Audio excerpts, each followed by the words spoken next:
What's up, folks? In today's video, we're going to talk about Forgeworld price increase. Here we go. What's up, folks? It's me, John Gaspian. And John Galvin. And Mark Galvin. No, John. So today, we're going to talk about Forgeworld price increase. Is it price gouging? What is price gouging? And then why are people so upset about it? But first, we have those banners in the background, if you want to tell me about that. Oh yeah, so got banners made. We are going to Dragon Con next week. So me, Mark, and a dedicated, wonderful volunteers will be at Dragon Con in the Americas Mart, and we will be demoing a lot of our favorite games. So Warhammer 40k, Age of Sigmar, War Machine Hordes, and Monster Apocalypse will all be there in various forms. So we're expecting to weekend. So if you guys are free, early morning to early evening, 11 to 6 each day, we'll be there doing games and tournaments and events and all that. So if you have time to bring your army and want to throw down, take a break from waiting in lines to sign stuff or get signed stuff from celebrities, we'll be at Dragon Con, and that's what we will be at. Yeah. So that's the gist. We will probably not be streaming next week. I will be. Or at least won't be here. John will be on remote, but we'll be out. So yeah, you can stream our demo tables with your own eyeballs. Yeah, exactly. Yeah. We might have some like live coverage, but it'll be probably more in the form of like photo, little like clips and things like that. Mm-hmm. Yeah, okay, so let's jump into it. First of all, a couple of ground rules. We're not going to talk about recasting. We're not going to talk about like that kind of stuff. We're going to keep it on the mature side since that's what we do here. Excuse me. But we're going to talk about what is price gouging? Why do people say it is? Because basically what people are saying is that Forgeworld is doing a price gouge. And for people to know economically what that is price gouging is where there's a sudden increase in prices, like instantaneously. Usually it's due to a sudden like shock in demand or supply. The most common thing is like price gouging at the pump. So if there's a hurricane coming in Florida, for instance, there used to be all kinds of times where they would, pump up the prices, so to speak. And then they actually implemented laws against that. So the legal, price gouging thing is all about goods that are in an emergency, like state of emergency, or if they're like things necessary for life. This is not quite that. So it's not any sort of legal price gouging, but it's very different when you're talking legally versus culturally. So what we're going to talk about here is like what it feels like to everybody rather than the legal side. Yeah. And like, so a lot of this and a lot of the reactions we have are being very emotional, right? Mm-hmm. So Forgeworld or Games Workshop did this big campaign about saying, hey, Forgeworld will now be more accessible than ever. We're moving, warehouses, and this is the best thing is possible. And now when it finally rolls out across the board, people have done the math and all that sort of stuff where it might be easier to physically order it and you might get your shipments quicker now, but you're paying a 20% increase in price than what you were before. And that's where like the sticker shock is coming from, and people are getting really upset about that. And understandably so. Like, I couldn't imagine what would happen if, Games Workshop was like, hey, we're rolling out a new edition of 40K, which will be better than ever, but 20% increase across all models on the board, So a question I have is, like, for example, how much is a start collecting box in England? Like in pounds, that I don't know. So, I mean, it should be comparable. Like we as the U.S. consumer might be paying a little bit more, like after conversions and all that sort of stuff. But it's definitely not like the 20%. Yeah, like I could understand a 5, maybe even a 10%, but it seems excessive to go 20%. Yeah, economically, there's all kinds of reasons why it could be from a business standpoint. So they're, correct me if I'm wrong, they're a publicly traded company, so they have shareholders to appease. Yes. They have certain like profit projections they want to make, and the infrastructure increase in order to get a facility in the U.S. might be very substantial, right? So they might have to get a whole new warehouse. They might even have to build an entire building, which costs money, obviously. So there's all kinds of things that they could do that would increase the cost for them, but why wouldn't they tell us, hey, this is why you'd be seeing an increase? John, to go and answer that, and set it up, they already had the space they basically need of actual uh, production in Memphis before they shut that down. So they've just been sitting on all this warehouse Really? space. So, and considering it's World and not the bigger gist of their entire line, any construction needed was negligible. Huh. They probably even had the shelves to store the stuff already. So it all comes down to transparency, right? Yeah. Like, so if they would have said, "Hey, listen, guys, we're building everything out," or expect, like, because Games Workshop used to do this a while ago, like the annual like increase in price, where they're just like, "Hey, listen, guys, due to all this new infrastructure things that we need, price is going to be going up, or we're going to be doing X, Y, Z to explain it." Um, it would have lessened the blow. I mean, obviously, you're going to get hit with, like, you're going to get hit with customer lashback whenever you increase prices. It's just the nature of the thing, right? Like, less for a while ago is now more for reasons you as a consumer don't have to appreciate. And it's not that you don't necessarily understand why they're increasing the prices, but like, you aren't the one having to pay warehouse fees or production fees or shipping things over, like shipping the molds over or whatever. Like, it's like all that sort of stuff to you as a consumer is not your worry, right? So like, why should you have to pay more for it? So And it's true. A lot of people, when they just see a price hike, they don't understand the reasonings behind it. Another thing you might need to see in the future is that perhaps the Forge World on the other across hike soon. They just basically didn't feel like opening up the American warehouse and then price hiking it immediately. So it could only be 10%. What if you see a 10% raise in the normal Forge World items over in England?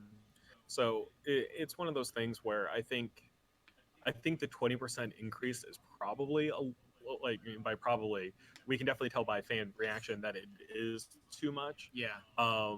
And that is something that they probably should have tested it or marketed, beforehand, before just kind of like dropping on people, claiming that this is like a stealth price increase. It's not really a stealth price increase. The issue I think is that the price in pounds is not actually different. It's the same price in pounds. It's when they do the conversions over.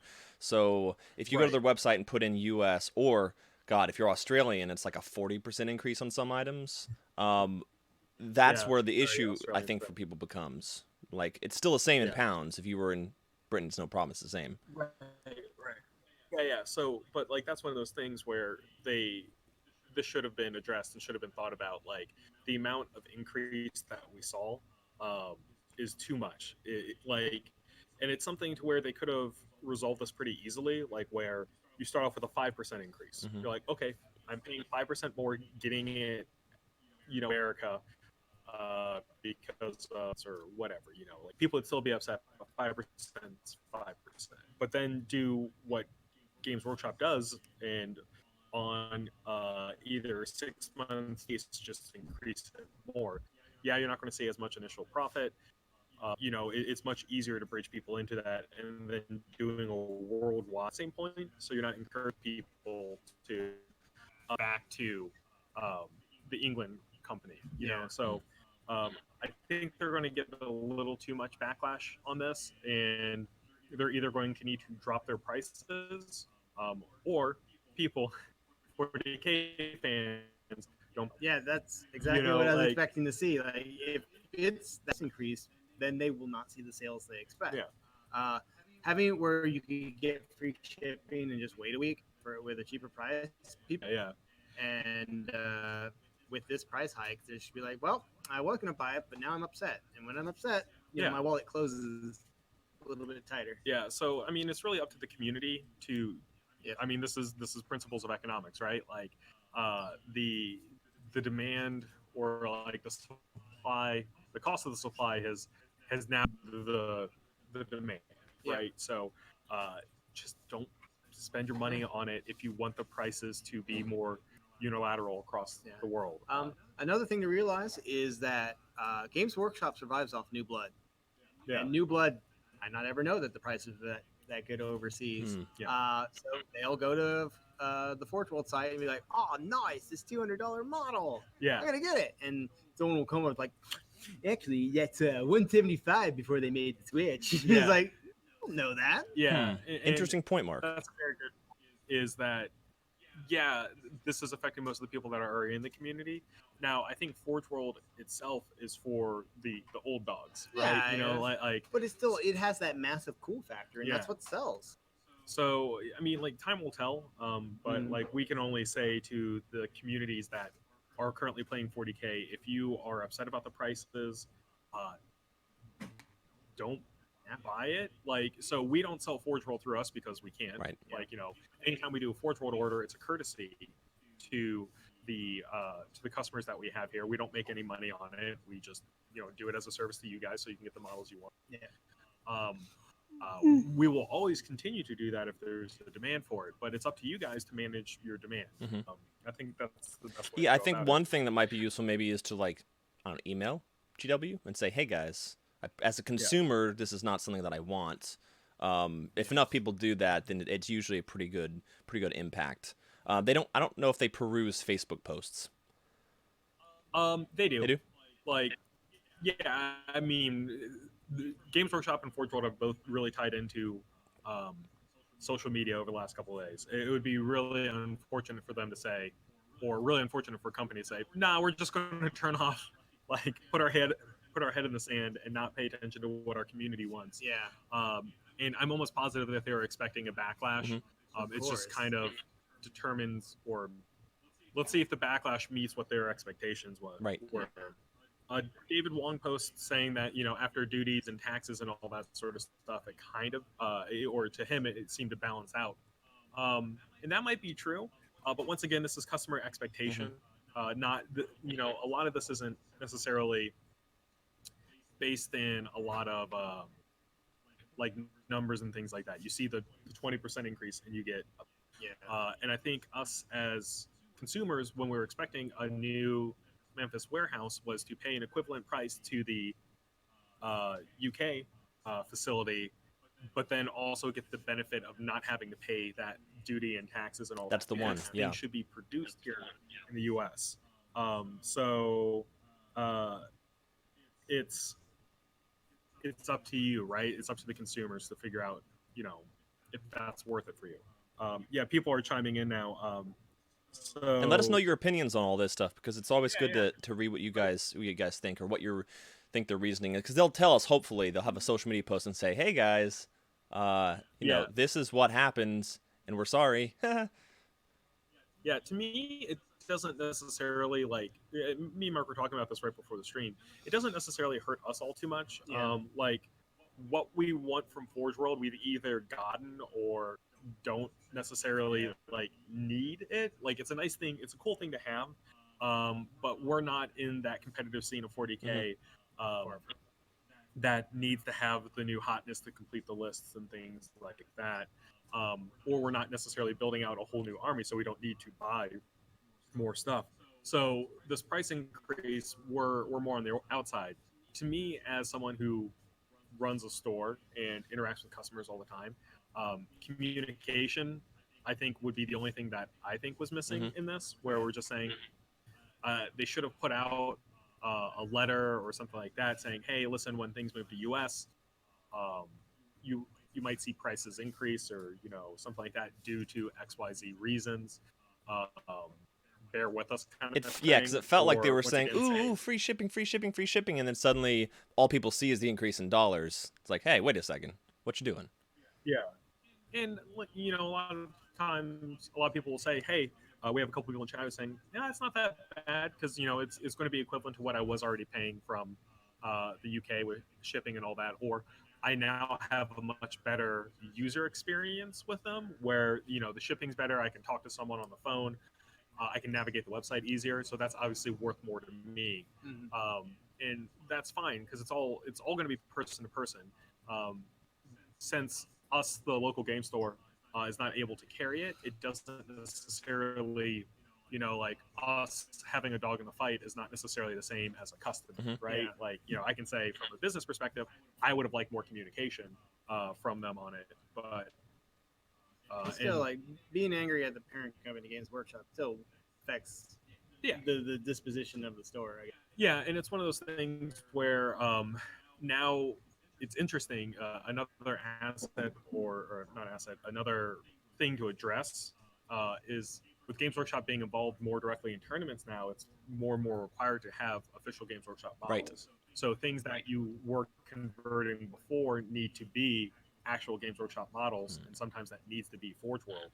So that is a little bit of a conundrum where do you, one, move to a tournament that lets you use proxy models or use models from other companies like Creature Caster or, Ultra Forge or Cromlech and things like that? Yeah. Or do you go to those big tournaments and make sure that your list is complying with the rules? Yeah. It's really, really interesting. And I don't like people to feel shoehorned into having to buy something from a secondary company, So And what I honestly, I think just because you can't recreate every model when it suits the demand. Like, oh, this is a 15-year-old model. Yeah. Like, well, we're already working on new stuff. We're working on already recasting some of the older stuff. This one will suit the needs. Yeah. For the demand of this model for like another 5 years. Yeah. And then a third party company comes along and says like, here's this really beautiful model. Yeah. And it's like you can use this. Yeah. Just throwing it out there. Right. If you want to buy this. Yeah, and it's WYSIWYG. Comparable to what you could get from Games Workshop. I would love to see it on the table. Yeah. Yeah. Aside from like old paunchy little. Yeah. Absolutely. Yeah, and older I mean, version of like, so it's one of those things where this is going to be a big test. On the plus side, they didn't do a Forgeworld US Kickstarter. That would have been terrible. So, and like John was saying before, they are a publicly traded company. They do have to keep their shareholders happy, and it might have been something where, Games Workshop went to the board and was like, "All right, cool, we're opening up this new facility," and the shareholders or whatever were like, "Well, we need to see our return." Also, something I don't think anyone's mentioned yet, at least not from what I've heard, like tariffs. Tariffs, it's been a big issue with trade recently. Yeah, and that might be one of the reasons why they started the US one. Get something, just get ahead of the game. Yeah, in the country and all that. Maybe, but yeah, I mean, it's so hard to like. We can do a lot of conjecture and like throw things out there. Every time I hear in the news, like, oh, they're just going to raise the tariffs on billions of dollars worth of products. Like, they don't really say what it is. Right. Yeah. So, without having Games Workshop or Forgeworld coming out saying, "Hey, this is the reason why," it feels like gouging, right? Because like we aren't being communicated to, and that's the issue, is that you are saying to your customers, "Pay us more." Period. Yeah. Like like no explanation, just pay us more for the same service that you've been getting, or slightly. Sorry, it's not the same service. It's a slightly better service. Is that worth the 20%? I mean, that's going to be... Yeah, it's going to be person to person. Yeah. And I guess I'll take until we actually order from it. Chris says it feels like gouging because it is. And that's a fine, like, once again, like, that is a reaction that most people are going to have. And it is something that we can't discredit because we don't know. Right. Like, it's just leads back to communication. Tell us why. Yeah. Yeah, I think if enough people like contact them, say, "Hey guys, this is not cool with us," then that's fine. If you don't mind, you could probably email them as well and say, "Hey, I don't mind this at all." They probably would like that kind of feedback as well. I would expect they would love that feedback, because I'm assuming that they've received an inordinate amount of the other Yes. feedback. I don't know how many of you ever seen the "If Google Were a Man" thing. Yeah. The lady's like, vaccines cause autism. He's like, I have 999,000 articles that say they don't, and one that says they do. So it's just like Games Workshop. Like, I have 999,000 people complaining about this. One person saying, "Yeah, it's all right." Yeah. It's like, and it's like, knew it. Yeah. It's like we did the right thing. But yeah, so it'll be interesting because it'll also so Games Workshop's probably traded. I don't know if like Forgeworld shows as a separate category in terms of sales and things like that. It'll be interesting to see a bottom line in the next quarter, you know. So, and that might be a way of adjusting it. And those who were excited about Forge World and all that sort of stuff come to the U.S., um, you don't have to like burn it to the ground yet. I say give it time. Don't order from them. Don't. I mean, you can sit there and rail against them online until you're blue in the face or blue in the fingers, but nothing will affect them more than you just saying, "Hey, I'm not going to play with Forge World," Mhm. and not buy from them, and that will be the biggest way to get things changed. Is you guys have all the power. You as the consumer can say, this doesn't feel right to me. I am not buying from them until either I get an explanation or something resolved or both, you know? So, Public perception is extremely important for any publicly traded company. Yep. Well, any company, period, if right? investors feel like faith has been lost, they feel like faith has been lost in a company, then a lot of investors will. Thomas Dahl says, we dressed up like Native Americans and threw tea into the harbor last time something like this happened. You know, that's true. I mean, if anyone wants to like go to the Chattahoochee with me and throw some Games Workshop into the river, yeah, sure, we'll do that. Why not? Just buy it from Gigabytes Add first. enough cheap, just yeah. So, you know, I don't know how much we can technically discuss, or not technically, but like how much more we can really say on this, other than we here at Gigabytes, we like Forge World, we love Games Workshop, but due to our nature with Forge World and how we can order, like this doesn't affect us. So you guys are going to be the ones with the power. We can go to Games Workshop and say, hey, our customers really don't like this, and this might affect, you know, Games Workshop models as well as finger guns. Yeah, that's cool. but you guys are going to be the ones to stop buying, control it, talk to them, say, hey, I would really love this model, but I don't want to pay the price that, or I don't understand why I have to pay so much more than our counterparts across the pond, and go from there. So you guys have the power. You as the consumers, take it in your hands. Be the change. And there's lots of good conversations that we can have on it. You know, we can stay nice, mature. This community has such an amazing, you know, potential for good conversations that absolutely, it's a great thing. Nice. If you have anything else y'all want us to talk about in terms of Forge World stuff, put it in the comments. But otherwise, we're gonna move on to some other stuff. Yeah, and I will say I appreciate everyone on the Gigabytes community for being pretty civil about this. I mean, like, most of our reactions are on the same level of being a little bit on the surprised or shocked or even outraged side of things, but everyone's been able to keep their emotions in check and at least being able to discuss or just post memes. You know, that's fine. Yeah. Rabble. Quite. Yeah. Indeed. So, but yeah, we'll move into some of the other new releases that are coming out, some non-Forge World stuff, since we talked about this kind of, but as Sean said, if you guys have any comments or have any aspects that you'd like us to discuss, please keep commenting. I just really imagine, like, yeah, I heard Forge World just released price hike. Is it a good model?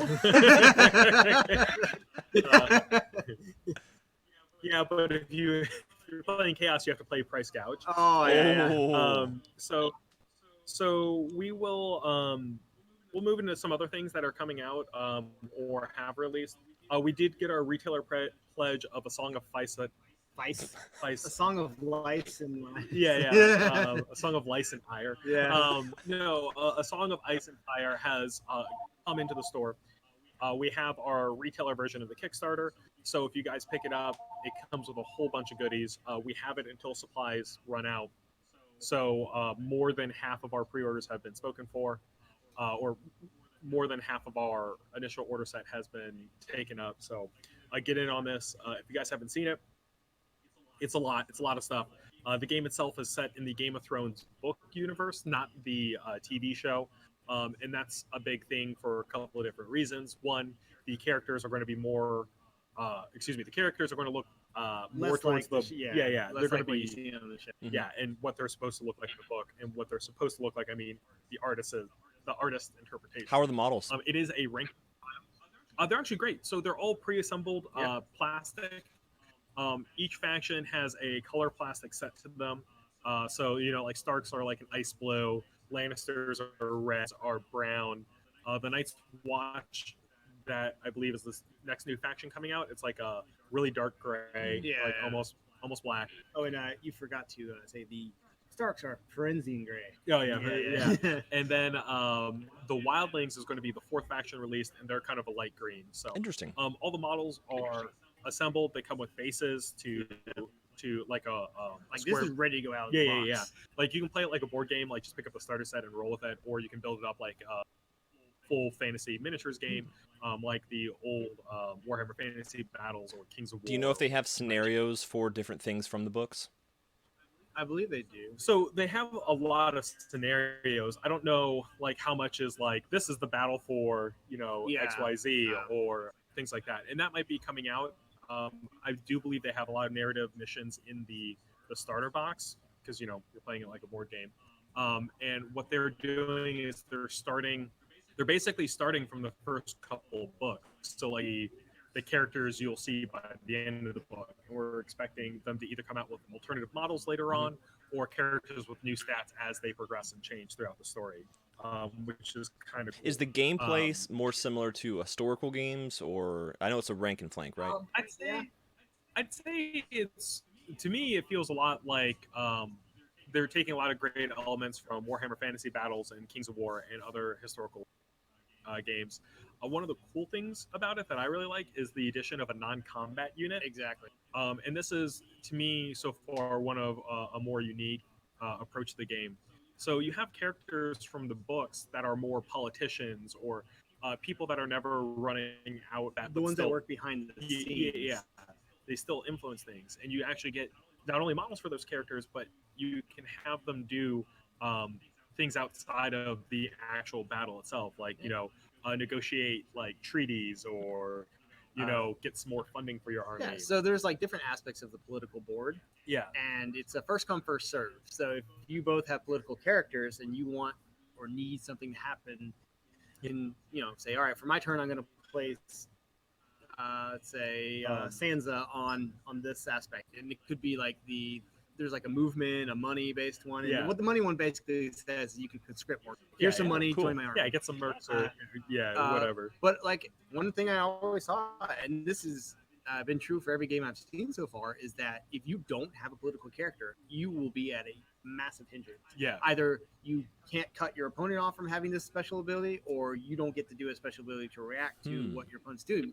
Think of it as like a very versatile piece, because whatever's on the board is open. You can add, you can do to it, and you have action cards in your hand that will be boosted by whatever you claimed already. So you might go like, first turn, I'm immediately going to claim this one political card because my hand just says if I control this piece politically, then I get these added bonuses. For example, if I control the movement one, when I play this, charged really well card, I get the max benefit instead of having to roll. Exactly. And so that might be I'm 12 inches away. I would need a 6 to reach you, but because I played this card and I controlled the movement thing, I roll a 6 automatically. Yeah. So it has a lot of bonuses that can be done. Yeah. So, and that to me is one of like, it's a great design there. Like, and Mark brought up the hand itself. So much different than other like fantasy games is that you do get a deck of what are they called? They're not like missions, but they're like battle plans or something like that. So things that you can use to manipulate the field or give bonuses to your unit. And that's another way to diversify gameplay.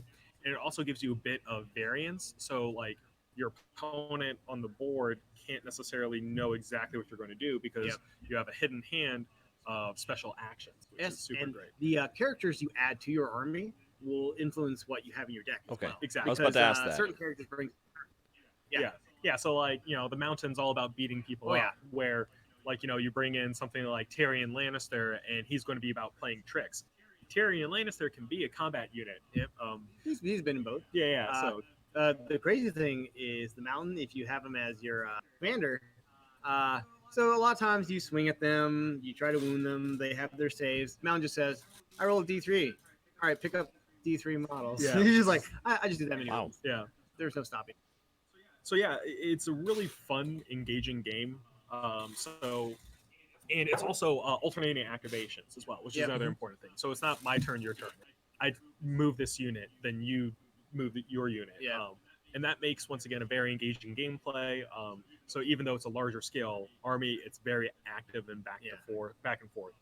Which is great because you will switch between combat and political, Yeah. and back and forth is great because you might need to react to someone politically instead of offensively on the field.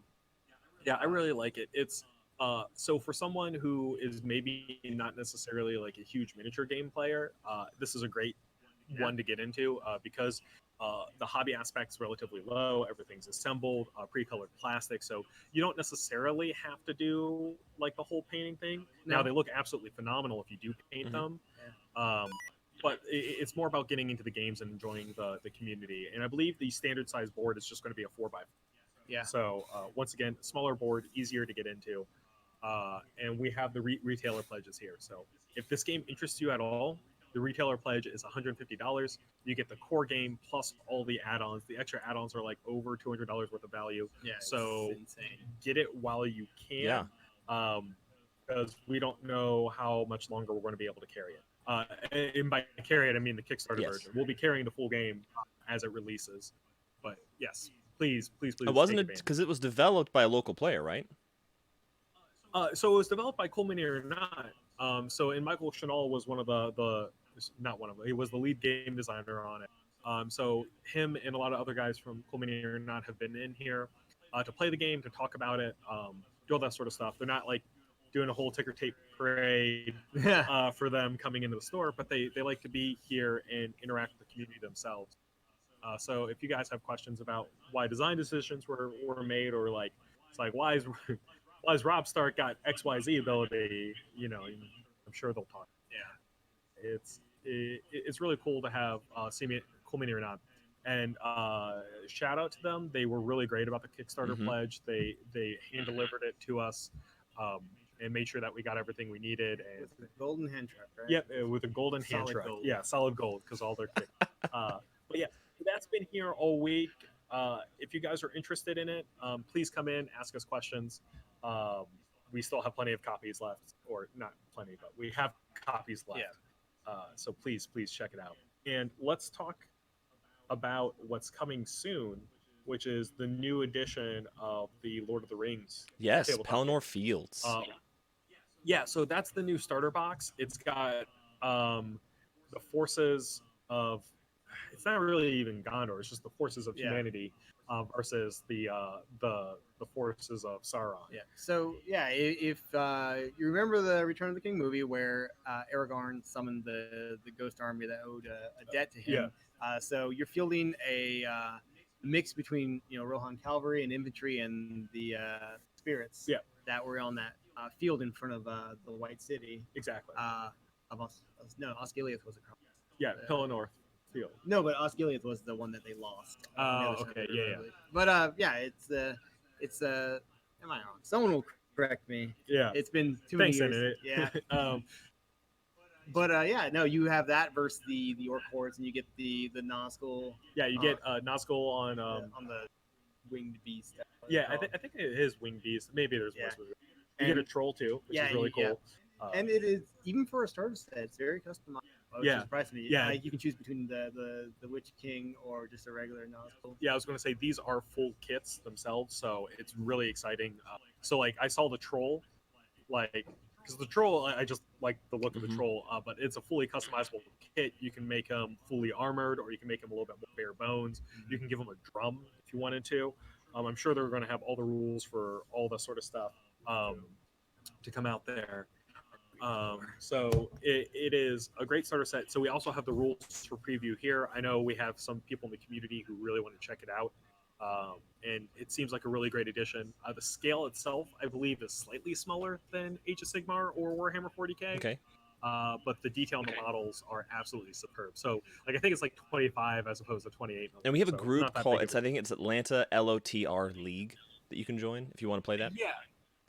And it's pretty active. They've been meeting up and doing the skirmish format for a good bit, Mhm. uh, which has been really exciting. So it's looking like a good community, and I'm hoping to see this game take off because I love seeing those models.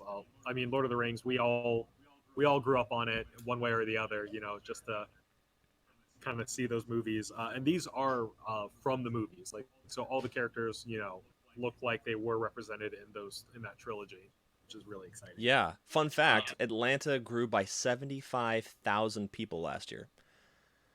Oh Yeah, wow. a lot of it was in our area in Cobb, Marietta, all that, Cherokee and whatnot. So that was a good chunk of it. Cherokee and Cobb have Yeah. been like the top two growing counties in Georgia for like a decade. So Oh, it's cool that Gigabytes is being able to grow as the area grows as well. yeah.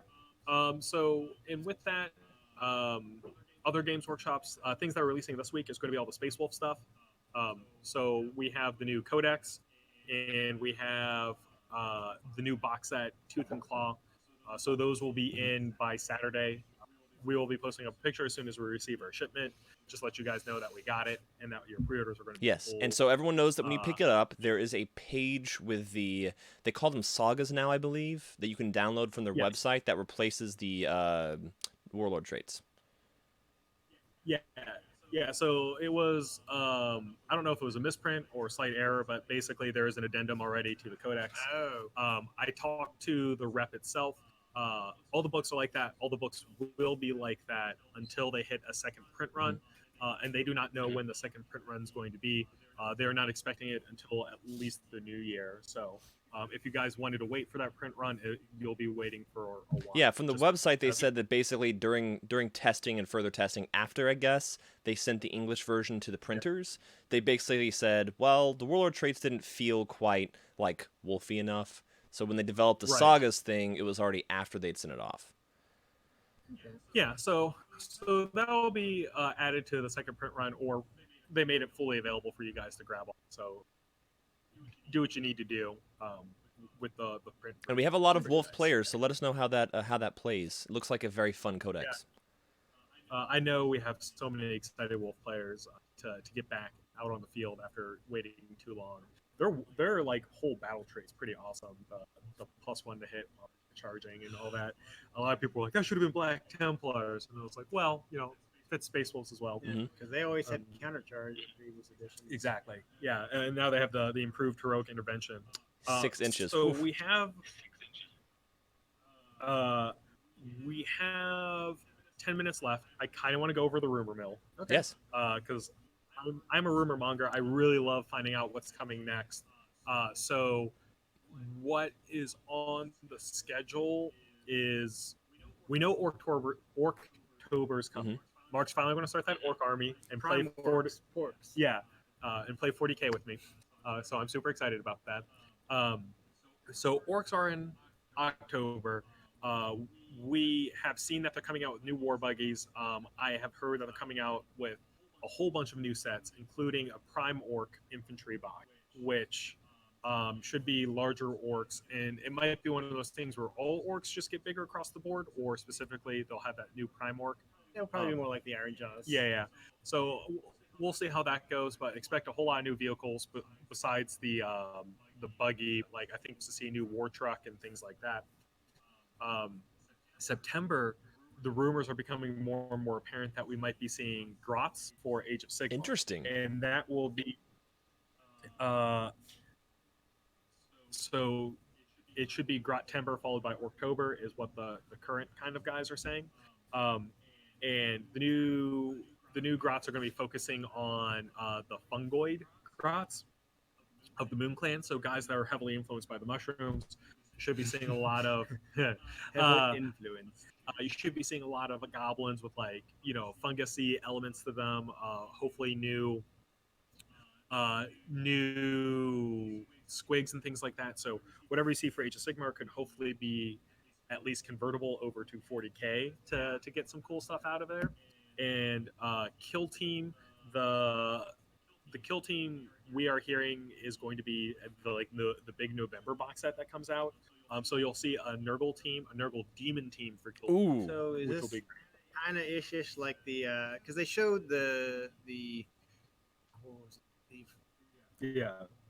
The human faction that can trade and all that. Yeah, the rogue traders versus.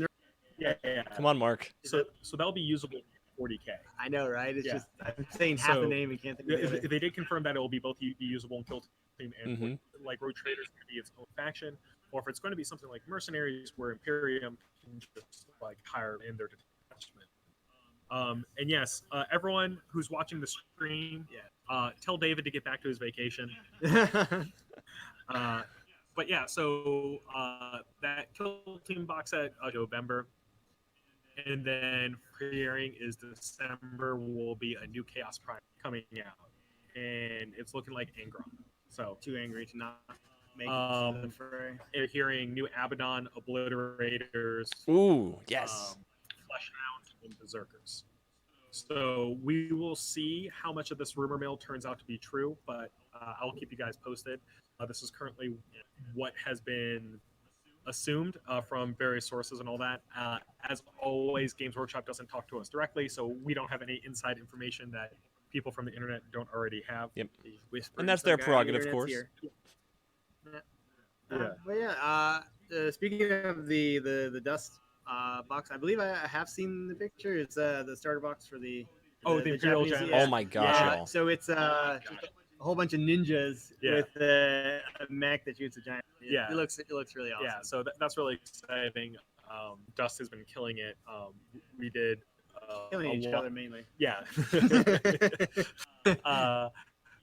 Dust has been killing it with releases. So if you guys are interested in Dust at all, please ask us. Just seeing that Gen Con picture, the giant one. Oh god, can't wait to see that. Yeah. I can't wait to get my big Cthulhu as well for the Mythos army. That'll be a lot of fun. Papa's awake. Yep. Now, there's a Cool Mini or Not one that's the big one as well, right? They got that massive one. Yeah.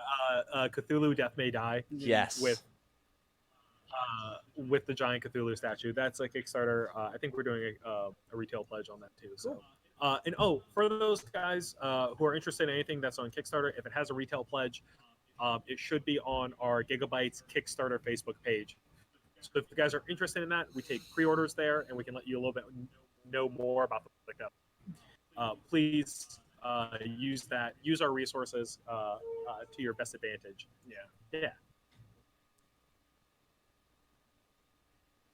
All right, close to that time where we need to open, and we will catch you next week, or John Casper will catch you next week. We'll see you from DragonCon. Yeah, please visit us. It's gonna be fun. DragonCon, come say hi, even if you're not going to play games.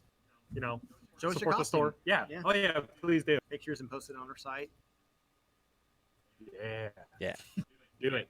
All right, Cool. guys. Have a good weekend, everybody. See you later. All right, goodbye.